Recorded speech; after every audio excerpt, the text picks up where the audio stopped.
Your child is screaming, crying, throwing things, and completely refusing to listen. People around you are starting to stare, and yeah, you're feeling embarrassed, frustrated, and just totally helpless. We've all been there.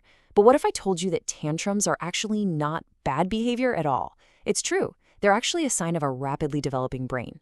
Today, we're going to uncover the actual science behind child tantrums and figure out exactly what we, as parents, can do to handle them effectively.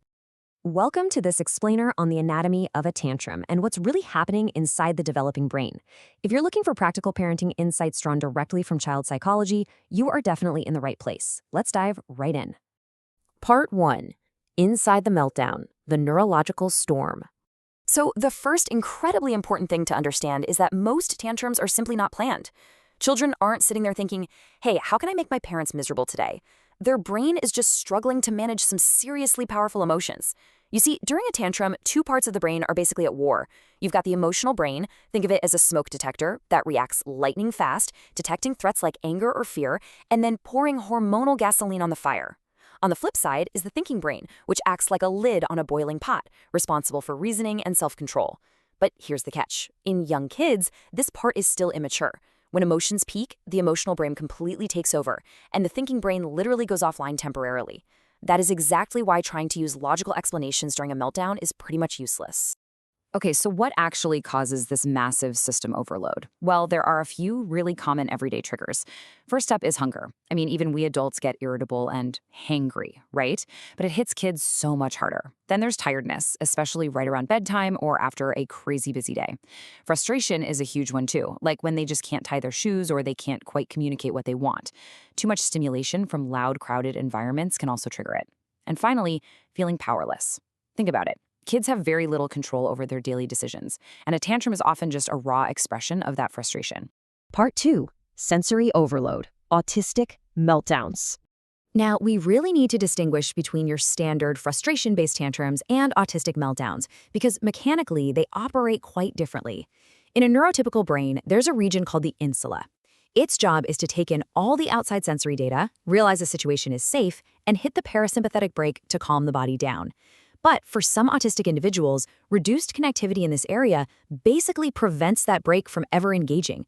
All incoming sensory data is treated as totally overwhelming.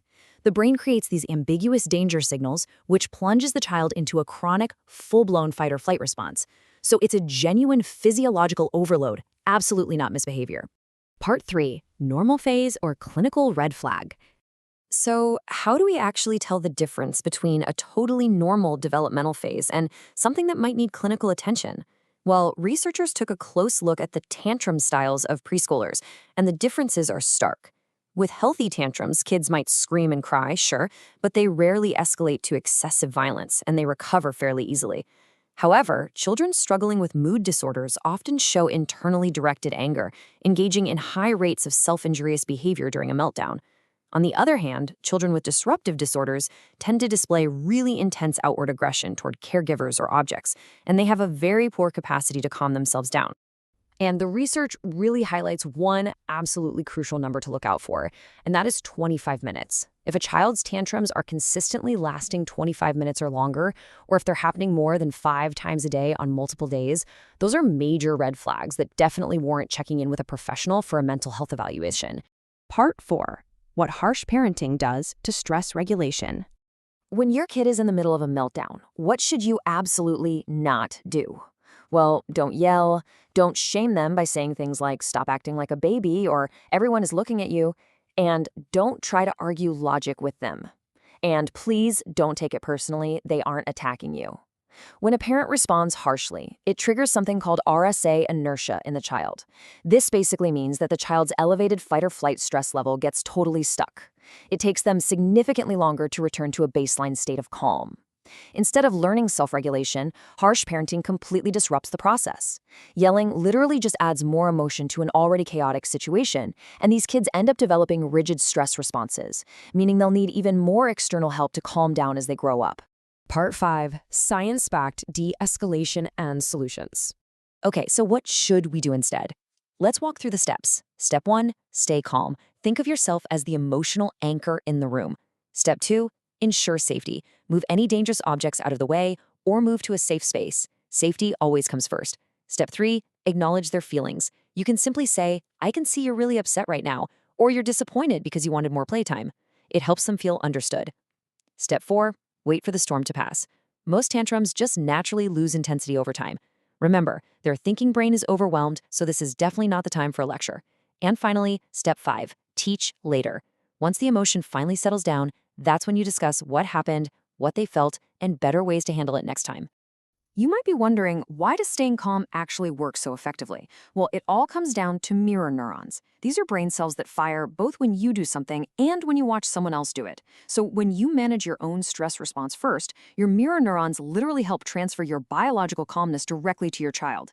You act as their surrogate prefrontal cortex. You are biologically signaling to their amygdala that there is no danger, which starts turning off their internal alarm system. For children who really struggle with aggressive tantrums, we can actually turn to something called functional communication training.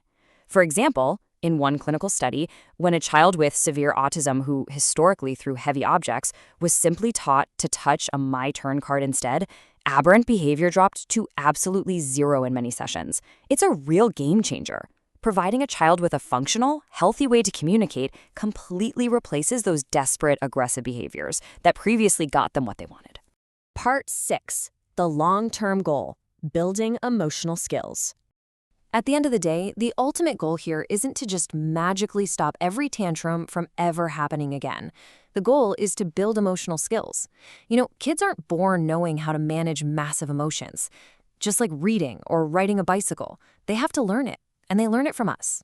Every tantrum is an opportunity to teach. The way we respond today directly shapes how they handle their emotions tomorrow.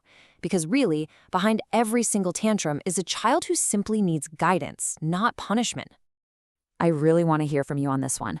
What's the absolute biggest tantrum challenge you faced as a parent? Drop your experience in the comments below. And hey, if you found this explainer helpful, please hit that subscribe button for weekly parenting tips and child psychology insights. Together, let's raise emotionally healthy and resilient children. See you